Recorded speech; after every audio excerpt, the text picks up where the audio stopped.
Hey everyone, it's Summer with AstariaSen, and I'm going to do a fairy book review for you on Faery, A Guide to the Lore, Magic, and World of the Good Folk by John T Kruze.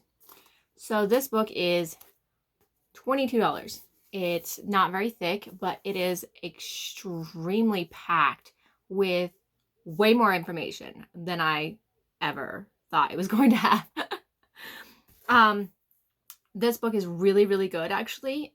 It goes over a lot of different fairy stuff that I didn't even know, and I broadened my mind in ways I wasn't expecting and stuff like that. I would highly recommend anybody who's interested in the fae or fairy to get this book. It even has a foreword, I guess you can call it. Is it a foreword? Maybe it's a foreword. Yeah, it's a foreword by Morgan Daimler. And she is very fairy orientated in the fairy world as well. And he has a ton of stuff that he uses as his resources. So I definitely recommend this, okay? He even cites his sources inside the chapters. So when you get to something, you can see where he found it. I highlighted a ton of stuff in this book. Like, look at the highlights I have going on in here.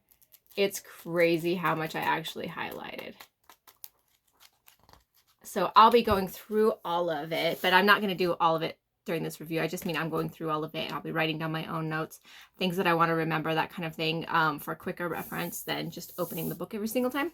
So this book particularly concentrates on fairy folklore, British fairy folklore. So you're talking about Britain, Orkney, I think that's how you call it, and Shetland and the Isle of Man. Okay, so that's where most of the folklore is centered, and that's the folklore that he's using to come up with some of the facts and traditions and stuff like that for the fairy. Okay, so he does clearly state his beliefs at the beginning in the first chapter. He clearly states his beliefs about fairy, what his beliefs are, what this book is about, like the folklore area that he decided to, keep it contained to. There is so much fairy folklore. I can't imagine trying to do all of it in one book. There is so much all over the place. And so I'm glad that he did kind of condense it into the one, or into the specific areas that he did. Okay, so in this book, he talks about so many things. You have fairy traditions, you have fairy history. He talks about the Welsh stories, King Arthur stuff. Now, some of this stuff he only touches on for maybe a paragraph or two. He uses them to make a point or to show something specific about the fae. So it's not like he's going into giant details of Avalon or something like that. That's not what he's doing. But he is taking how that folklore might apply to maybe the way a fairy might look or something like that. So, I mean, there's this interesting way that he's using folklore that I haven't come across necessarily in many other books. He does talk about fairy sight, size, features, and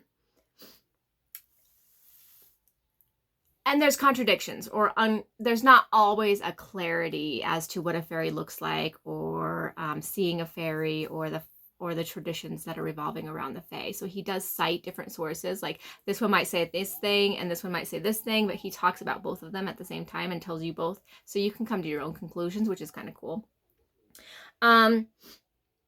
He talks about fairyland, fairy encounters. One of the things that I really liked, it's on page 46 in chapter 4, and I wrote it down so that I could tell you. He says, if you experience an inexplicable scent in the air, it could very well indicate the recent presence of the good folk. And he often refers to them as good folk. I had never considered scent part of fairy. Like, for some reason, it never occurred to me they might have a scent. And he does talk about their scent in here. And it's not what I was expecting. I'll just say that. He also talks about, like, the different fairy trees, the fairy flowers, like the stuff that's protected by the fae. So I thought that was really interesting. But again, he just touches on them. It's not like he's going into chapter upon chapter of it. He's using them as a means to an end in the book. He's using them to show a point, to show you something specific, which I really, really, really, really, really like. And let's see, the one that I probably did a lot of highlighting in the most, except for towards the back, is the one about fairy time. And the fairy time always fascinates me, because when do you see fairy? You know, when are they available? When do you have the best option to see them or interact with them or give them offerings, those kinds of things. So I'm really interested in how that works. And when he talks about fairy time, one of the things that I really hadn't come across yet is that Fridays are a fairies day. In the folklore, it's often said you shouldn't, you know, do things on Fridays because that's the fairies' day and they control things. So I thought that was really interesting. He talks about their society based off, you know, of course, the different folklore. He talks about fairy and religion and Christianity and stuff like that, their culture and how they enjoy music and dancing. And he goes over protections, he goes over offerings, he goes over contacting, he goes over sex with the fae, he goes over even the politeness. And one of the things that he says in here is that promises made to the fairies should definitely be kept. So if you plan on making contact with the fae and say, and you are telling them you're going to do something, you should probably follow through with that. By chapter 13, which is towards the end of the book, like, it doesn't sound like it's a lot of chapters, but the information is enormous in this book. But by chapter 13, he starts talking about fairy magic and fairy healing. He talks about how fairy magic might see the fae, how you might see the fae through fairy magic. Like, there's an ointment. He talks about spells to summon, get rid of the fairies, and there's even like transferring of magics. And then at the end of the book, it moves into modern times and modern influences, which I found extremely interesting. There's an idea, like, it goes from very, very strong belief in fairy to, as things progress, even throughout the book, and he's showing this, the disbelief in fairy starts to become more and more prevalent until it comes to the point where they're like, well, fairies just aren't around anymore. And some people still really strongly believe, and other people are like, no, they left a long time ago. Or some people are like, yeah, they just left.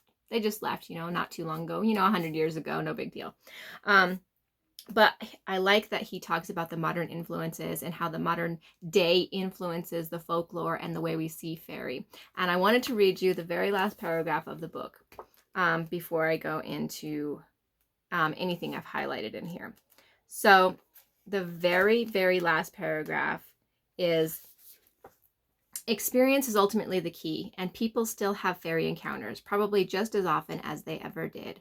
Whilst belief may not be so widespread as it once was, our interactions with fairy carry on. In many respects, seem more intense than ever, too. We continue to be amazed, and we continue to learn. So, after reading this book, I've decided that I'm definitely going to be doing a lot more research. Let's see. Some of the stuff that I highlighted that I thought were pretty important is stuff like, on page 5, I highlighted, fairies will tolerate contact with humans on their terms and at the times and places of their choosing. And I think that is super, super important, especially if you're somebody who's trying to get in contact with the fae. So remember, they're going to do it in their way, not yours, theirs, which I loved that he said that, okay? He talks about Anglo-Saxons. Where was it? Oh, he talks about different ways to get rid of the fae, like loud noises might cause an aversion to some of the fae. Let's see.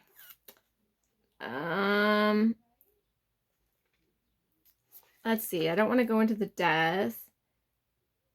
Oh, that is a good one. When he does talk about like the way they look, like sprites, fairies, goblins, or not goblins, but like other stuff like that. He says one of the distinguishing features of the pixies is said to be their pronounced squint. Does that make me a pixie? I'm trying to decide. All right. I'm not going to go into everything I highlighted because, like I said, I highlighted a freaking lot. Let's see, another one. The link between fairies and the nighttime is especially strong and well established, invoking as it does our fear of the dark, as well as more benign images of fairies skipping in rings of moonlight.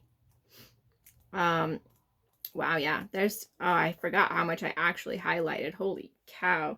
I mean, I highlighted like almost entire sections in some of it. Like, seriously. Oh, yeah. What's mine is yours operates both as a charm to release abducted people from their clutches and as a summary of their attitude to human premises and property. That's pretty important. So I really think that this book is very valuable to me, or to anybody who is researching fairy lore, fairy traditions, fairy contact, fairy offerings, anything like that. It's not like the Fairy Craft book by Emily Carding. It's not the same. They definitely write in two different ways.